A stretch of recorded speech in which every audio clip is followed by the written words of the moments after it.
welcome to the $1 Billion Podcast, a weekly show about the entrepreneurial journey and making it big in any industry. We're your hosts, Joe White and Kane Daniel. Today on the $1 Billion Podcast, we're excited to welcome Sandra Lastovic. Welcome, Sandra. Welcome. Thank you for having me. Fantastic to have you with us. Sandra is a respected community and business leader, known for her focus on financial stewardship and innovation. She's been recognized as one of the most influential women in Canada's mortgage brokerage industry, and she brings her unique people over profits approach to her role as the owner of the Mortgage Center franchise in Guelph.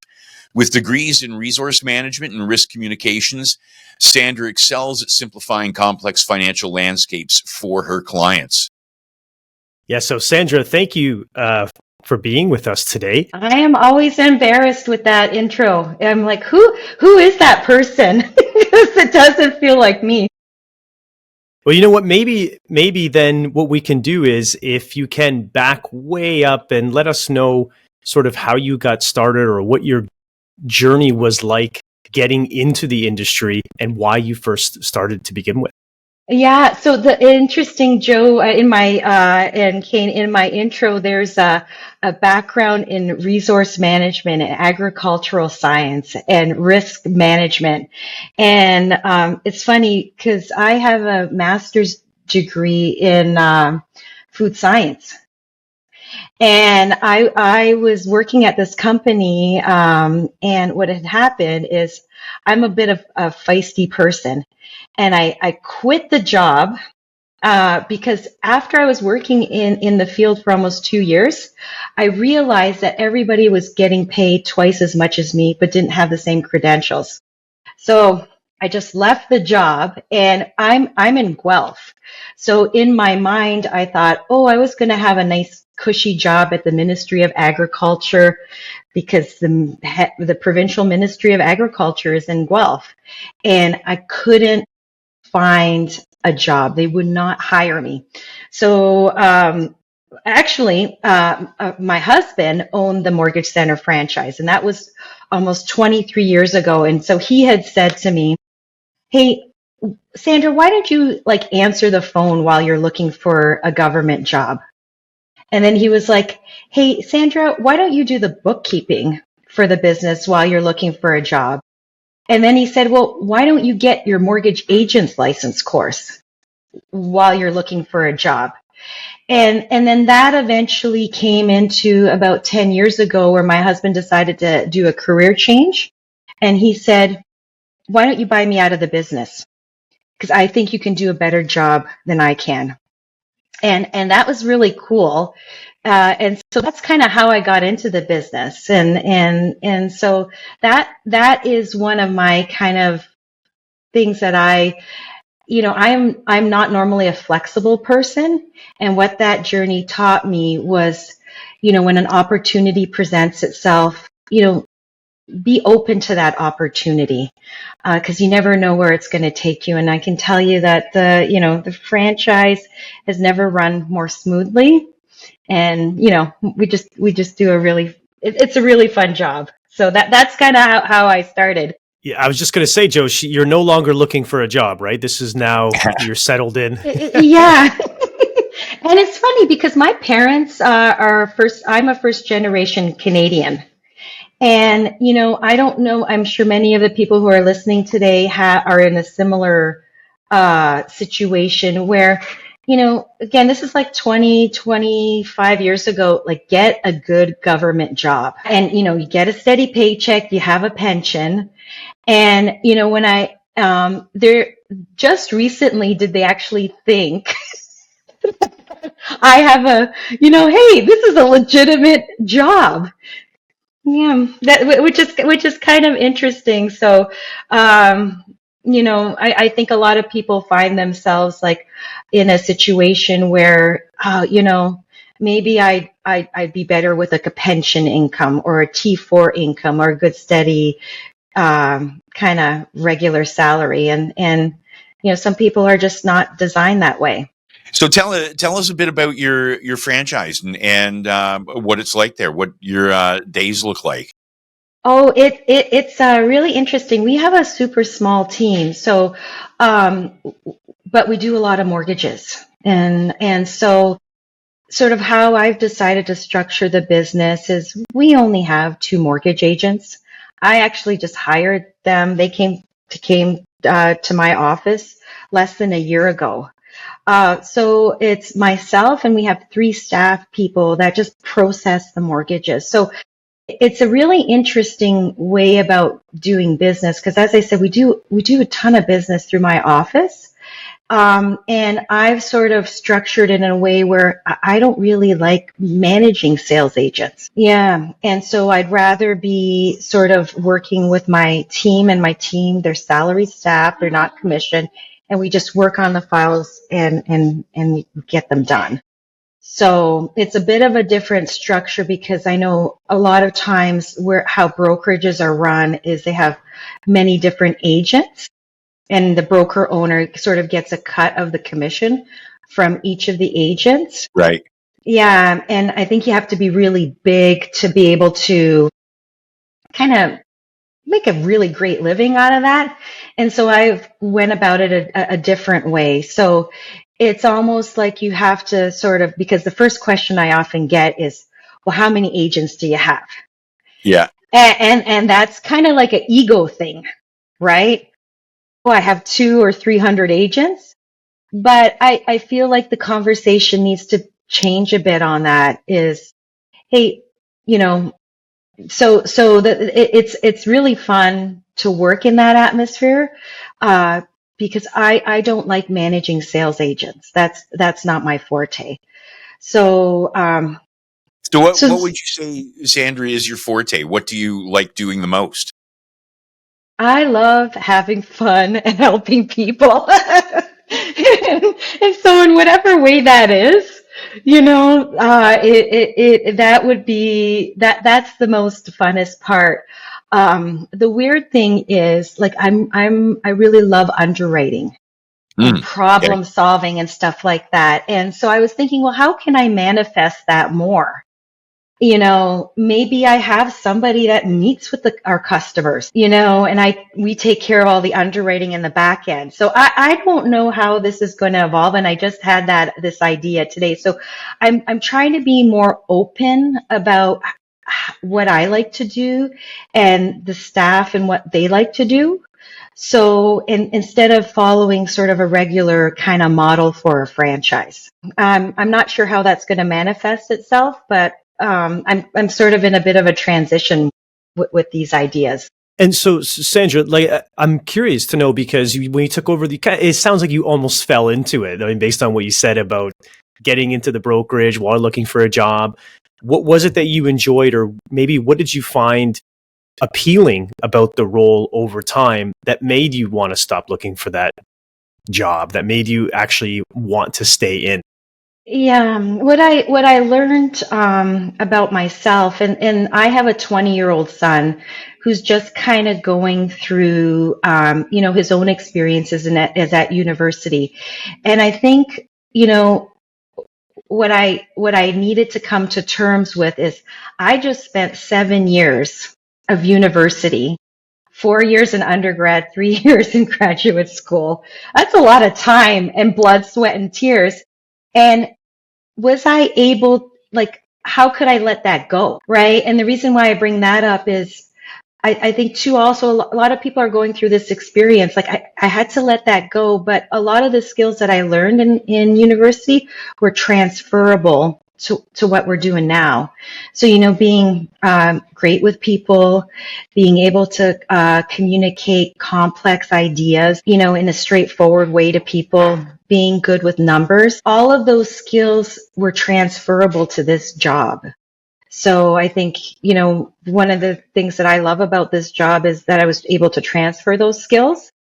But, I think people have a lot of different skills that they may pigeonhole themselves into a certain job. And so that's kind of where, why I decided to continue with this job is because this career, it's not a job, it's a career, is because, you have to love working with people. You have to love problem solving. You have to be really good with numbers. And something that I think is important that you also mentioned is helping people. And I think that sometimes that's overlooked for those maybe just starting to come in. But we hear this all the time from brokers, is that this is one of the main drivers of motivation for a lot of us, is that the gratification on the other end, like actually helping people, get in their home or stay in their home or whatever it might be. Was that something that was also a driver for you, or does it continue to be? Well, it's funny because I can talk about this from in a perspective, but money does matter. So it's a very sort of tricky battle between, hey, I've got to close this transaction versus what's best for the customer. And so, I always found that by leading with giving the best advice, leading with doing what's right for the customer, making sure you follow up. There's so many people who don't do what they say they're going to do. I'm going to call you at this time. I'm going to get this done at this time. Life happens. If you can't make that deadline, let them know I'm not going to be able to make that deadline. I apologize. It took a little bit longer than I needed to. So it's helping people is important. And it's always sort of like a tug between helping people doing what's right versus, I need to close this transaction, right? And as you know, the market is changing. So there's a lot more alternative lending that's happening, right? And I think what our industry is asking us to do, and this is like, I've had to have this I'm actually having this conversation with somebody today. Hey, we can do this private loan for you, like a private second mortgage for you. But I'm really concerned about having an exit strategy for you, right? We can kind of fix this problem today, but what's it going to look like in a year or two for you? The reality. So doing what's right for the customer is really what's important. Yeah, that makes a lot of sense. When it comes to you, you're very successful. I mean, I can see that. You're in the top 3 brokers in brokerages in Guelph. You're the top for us. Thank you. That's definitely for sure. I'm just joking. I can share that. I can share that with other people. For successful people, tell us a bit about your day. Like you've been in the industry for a while, and when successful people get up in the morning, they tend to do certain things that are fairly similar. And for a lot of people in our audience that are striving to be as successful as you are, it'd be helpful for them to understand what that looks like. So do you have any morning habits or routines? Yeah, I do.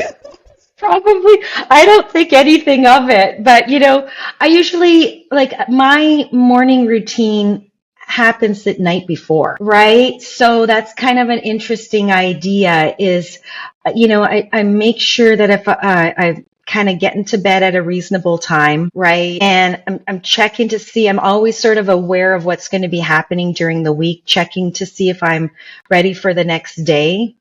And then kind of getting up. I usually get up between 5:30 and 6 in the morning.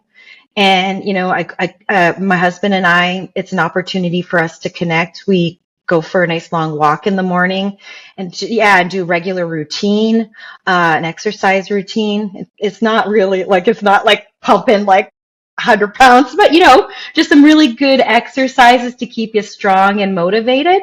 And then sort of the rest of the day sets itself up. But I do love this idea of my day doesn't start in the morning, it starts the night before.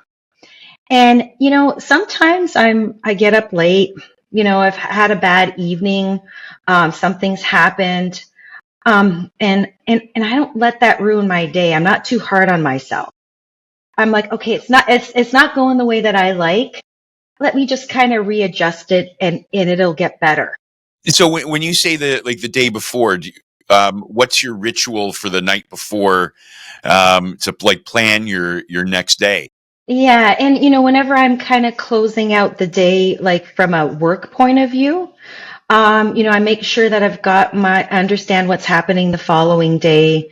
Do we have financing conditions? Who am I meeting? Does an agent need something? So I'm kind of preparing for those things so that, the appointments that I do have, that I'm ready for them, but also understanding that I have to be flexible. And like if something kind of jumps out at me, I'm like, okay, I'm going to take care of that. Um, and then setting those, I don't know if any of you guys do time blocking, but that's something that I do. So, my morning is my most productive time of day. So I block off the mornings normally for administrative and client work and handling with problem solving. And then the afternoons are dealt with like appointments and because, it's just how I structure my day. So time blocking really helps. So you kind of have these points of time that you can handle things as they come up. Now, this process that you have, Sandra, time blocking and sort of the ritual. I'm sure I'm not the first person to talk about this, right? You know what? We do time blocking as well. Yeah. In my calendar, often I have to delete the time block that I have, but I'm working on it. Yeah, and I'm not so strict with my time block, Joe. Like because I used to put like marketing, client appointment, strategic business appointment. But what I've done is I've learned that I can't follow that schedule because there are some unexpected things that happen during my day. So I just block admin time in the morning, and that kind of sets me up for the day. And then I don't have like business development meetings on Mondays and Fridays. So because I know Mondays are busy days from a client point of view, and crap always hits the fan on a Friday when it comes to customer stuff. So I want to be around if there's something that we need to do to solve an issue. That happens. It's just the nature of the business. Like there are few and far between, but you got to be available should that happen, right? So the question that I would have based on everything you just said, because it sounds like you're very organized, and I think this is an important point for anyone considering, or really any career, but especially when you're an entrepreneur, you're your own boss, you really have to hold yourself accountable. You have to have these strategies in place. Is that something, Sandra, that came naturally to you? Have you always been like that, or was this these learned skills that you took on over time? Yeah, it's funny because one of the questions you had asked me, what was sort of something that influenced you or impacted you? And when I was in high school, I was a part of a program called Junior Achievement. And some of your listeners might have heard about that. Yeah. And that actually teaches you how to run your own business. And so through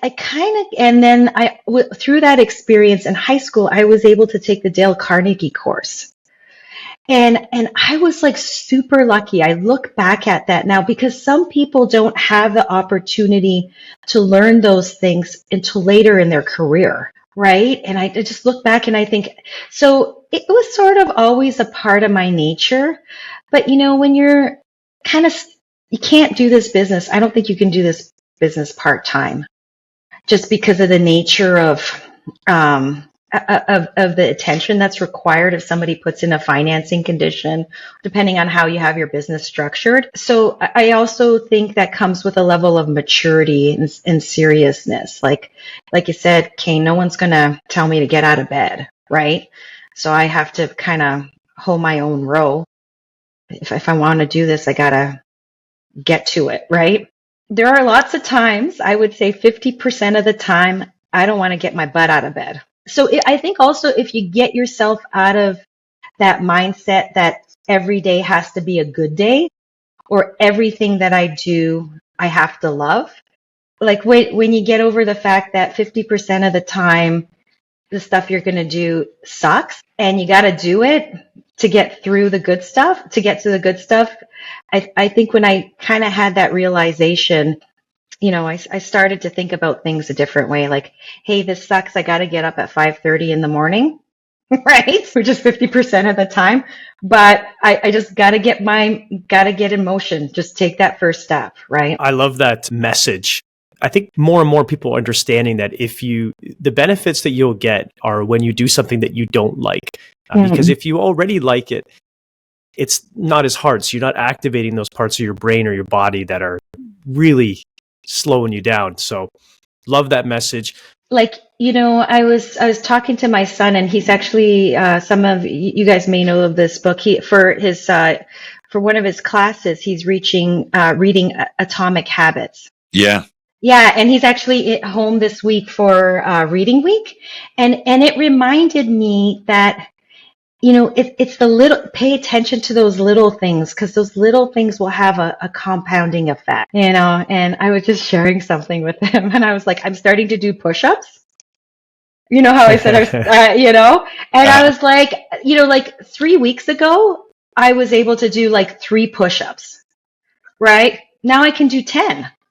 But if I didn't do those, take that step to do those first 3, then and tell yourself it's okay. I'm just going to do 2 push-ups. I'm just going to do 3 push-ups. I'm just going to read a half a page of this, this book at a time, right? That's, I think, a big part of the message in there is just do a little bit. Just do what you can handle, right? Start it. Yeah, getting started. And, I'm from a blue collar family, so you guys know that I'm a first generation Canadian. And I had really great parents. And I mean, my dad worked at a factory in St. Catharines at General Motors, and my mom was a cleaning lady, right? But they were always really supportive, and they were like, just take that first step, just get there. And so kind of once you sort of get in that motion, you sort of get some momentum, and you're like, hey, I've got this, right? Yeah. Yeah, every journey begins with that first step, right? Yes. And I'll tell you one thing I'm not going to start doing are push-ups. Push-ups, I hate push-ups with a passion. I've never found a push-up that I like. Even starting on my knees, don't like push-ups whatsoever. No. Do other things, right? Yeah, I want to try the push-ups. I'm not a fan, but I like the kind of the grind and the. It is a nice feeling, Joe, because once you see the growth, like any calisthenics, I don't care. I'll find growth in something else. My growth is not going to come from push-ups. It's not happening. You got to find what you love. But I mean, that's another kind of thing too. Is I don't know if you've heard of the book. I'm an avid reader. There's a book called Spark, and they talk a little bit about exercise and mental well-being. Just mental well-being. So like, I think the other thing is, like, over time I've learned to integrate, like, again, I'm not a marathon runner, I'm not an Olympian, but just like some kind of physical exercise on a daily basis helps.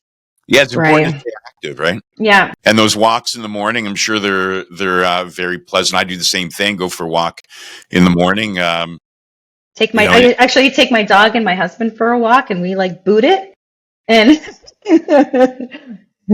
are you going for walks awesome in the winter? Like in January, February? Yeah, man, because if you don't have, like, the dog's got to go out, right? Yeah. It's a good motivator having a dog. It is. It's not for me. You enjoy the underwriting part of things, right?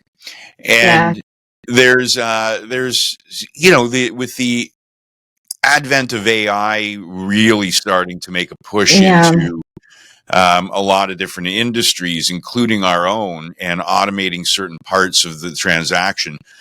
What do you think about AI's role in the transaction? Yeah, that's great, because so we use AI in our business more to formulate like conversations with clients around, like, hey, I got to communicate something with a client. How do I structure the email in a way that's going to be clear to them, and that provides clarity for them on what's actually happening, right? Anybody can find an interest rate online. You just Google. Like, I mean, I do it every day just to check to see what's online. So I think where we're moving towards, like, so if you look at any of the stuff that we have online, just our website and all the social stuff that we do, we're always talking about adding value, right? And how we add value is just to have those personalized conversations with customers. So, what's important to this transaction? What are your main goals? And I know I've done an excellent job when at the end of the conversation, the customer says, oh, by the way, what's the interest rate? Yeah. Right? Yeah. So, start with, hey, thanks for meeting with me today. Before we get started, I just want to understand what's important to the success of this transaction for you. And sort of what are your main goals coming out of today's conversation? It's so Yeah. important to find out what's important for your client, as opposed to what a lot of individuals who aren't that successful, in my opinion, do is Yeah. kind of tell the client what's important to them without finding out what's important to the client. Because you're right, in many cases, the client doesn't care as much about the rate as they do about other aspects of the transaction. Yeah, exactly. Of course, we always want to get the best rate possible, right? Because it helps people save money. And almost always people say, I want a good interest rate, right? Because people want to save money. That's one part of the conversation, though. Most important part, right? The most important part is getting over the anxiety of can I get this deal done, especially in this economy? Am I going to be able to get approved? How much can I borrow? What type of house can I get? Yeah, Yeah, and that's I read some interesting stuff about like stress and anxiety in financial things. Like people put going through a mortgage transaction in the same stressful category as going to a funeral or somebody dying, right? wow. So I sometimes say to the folks that work with me, remember, like, we just kind of go about it and get it done. But we're dealing with customers who are this is a very anxious time for them. Right. And I know we do a lot of alternative financing through my office where we're helping people consolidate debt. And, people, a client recently just said to me, oh, I feel like I'm going through a financial colonoscopy. It's that unpleasant. Right. So we kind of have to keep that in mind is like, we'll just march ahead and get it done. But customers have this anxiety around. And so that just to kind of loop back to the AI thing, it's mostly about how people feel about what they're doing. Now, do That's a you great think, point. Sandra, that the underwriting role is going to be diminished in so much time? I do think that, like, for the standard like T4 pay stubs, that's like a no-brainer, right? You don't really need to have a person deal with that, really, right? Yeah. Because I would love it if something could just scan the T4s and just kind of submit the file and have somebody else approve it. But again, I think most individuals want to make sure that the mortgage is structured in the way that they want it to be structured. And we're seeing a lot more unusual stuff coming through the office. I don't know, Joe, if you think it's just the sign of the times, but there's always been a lot of alternative business, and that business I can't be adjudicated in the same way. That's a really good point. Yeah, I think that it's coming, right? I think on the underwriting side, it's coming, but like you keep focusing on, I think it's so important that it's the connection, it's the feeling, it's the human connection that in so many cases we lack. And when you're dealing with something that's so stressful, some information that's being spewed out on another side of a screen is not going to make you feel less stress, right? You need that person looking at you saying, honestly, it's going to be okay. I'm going to take care of you. Yeah, it's gonna. You're gonna be that. This is, or you know what? You're in a really tricky financial situation. I think you need to change the habits that you have. Yeah. So it's funny because I've been trying to be braver about having those conversations because I think some people just need to hear it and in a non-judgy way. And most of the time, like, when I first started it, like I was like, oh man, this customer's just gonna go and get this done somewhere, and I started to become more comfortable with this idea, and they're like, thank you, I know. I want to roll back for a second because the term financial colonoscopy got me Yes, thinking, yes. and maybe not down the right path. It got me thinking, but as we were talking, and we're talking about AI, so I went to ChatGPT and I said, I'm a mortgage broker. Give me an ad copy including financial colonoscopy.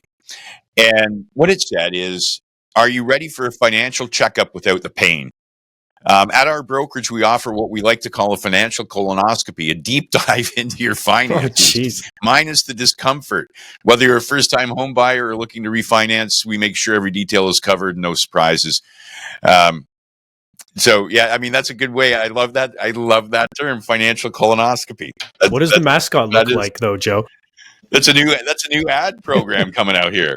You mentioned, I think it's particularly important. I mean, for our audience is a lot of people that are maybe just new to the industry or considering coming in, looking at what the role of a mortgage agent or broker might be in the next 5 years. And I think you touched on it very clearly that it really is about personalization, about human connection, I think, and the human spirit. And that's something that maybe AI will possibly never be able to replicate perfectly. I'm just wondering if you think there's anything else, like looking at, like if you're speaking to someone maybe thinking about getting into the industry, what should they be looking at? What should they be considering? What skill sets should they have, or how do they know if it's a suitable industry for them? Yeah, I feel like the first thing is that you need to make sure that you have money saved. And I think sometimes this is because, you might not make a ton of money in your first year or maybe your second, right? So you need to make sure that you've got like 6 months or a year of savings that you can live off of. Because I think if you have that, then you can sort of be that farmer and start planting those seeds, because it takes a while for that to grow, rather than being like a hunter, just eat what you kill, right? So I feel like this, if you're thinking, if you're good in sales and good with people and good with numbers, like, go for it. Don't overlook the idea that you need to have money saved, pretty much a salary for a year, because then you can do it right. And then the other thing I would say is, like, get together a list of 100 names of people that you like, kind of know and trust, business people and start having conversations with them. I know when I started, I think I was like meeting with a realtor every day for the first 6 months. Those business partners or centers of influence will support you through referrals. So those would be the things that I would have people consider. Have a warehouse of money saved to let you go farm business instead of just hunting and eating what you kill.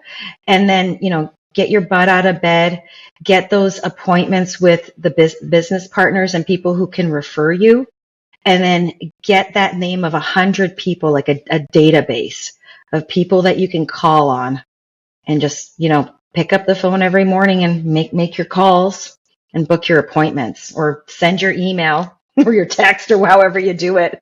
Obviously, really practical and important advice for anyone coming in. And we say this in our mortgage course, that you should expect to go without a deal like 6 months. I mean, even if you have one right away, it's going to take some money for that to be funded. And this is why we're seeing a lot of people, I think, transitioning into the industry. I know you mentioned part-time. It presents a unique set of challenges trying to do this particular role as a part-time agent. I think what we do see that can work well is people that come in part-time, especially if they're in a related field, with a transition plan in mind. Yeah.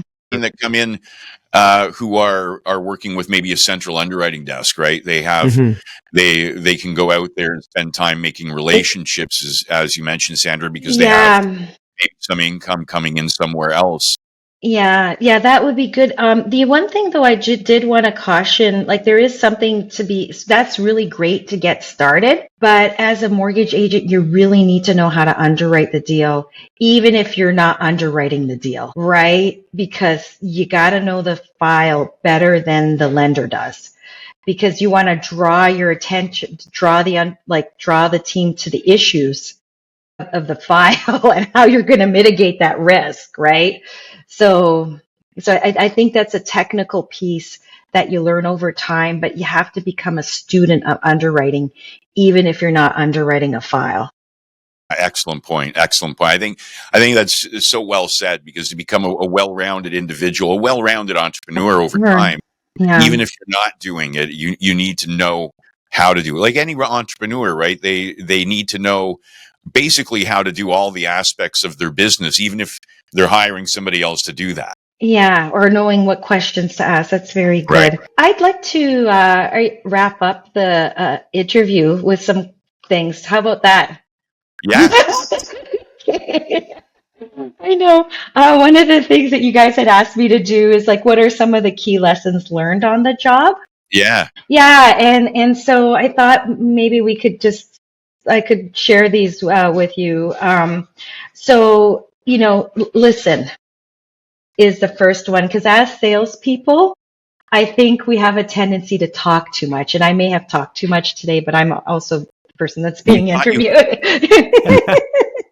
not to listen. We don't want you listening to us talk. We want to hear you talk. Yeah, so listen, like I always have to remind myself if I'm in a sales appointment or if I'm talking to a customer, I got to just, listen. I also want to say we need to empathize better with people, right? Yes, I understand that really does stink, or that's challenging. I hate when that happens. I also like one of the things that I've learned to do is to reiterate to people what I'm hearing them say. So I just wanted to confirm that this is what you're telling me, and this is how we're going to move forward with this, right? The other thing that I think sometimes this industry can be, because I'm dealing with direct to consumers and also with like staff people, is not to be too judgy, right? Everybody wants to do better. Listen, don't be judgy about it and just like get it done. And I think the final thing is I think we need to expect more from people. We need to expect more from the people that we work with. Also expect more from our clients, right?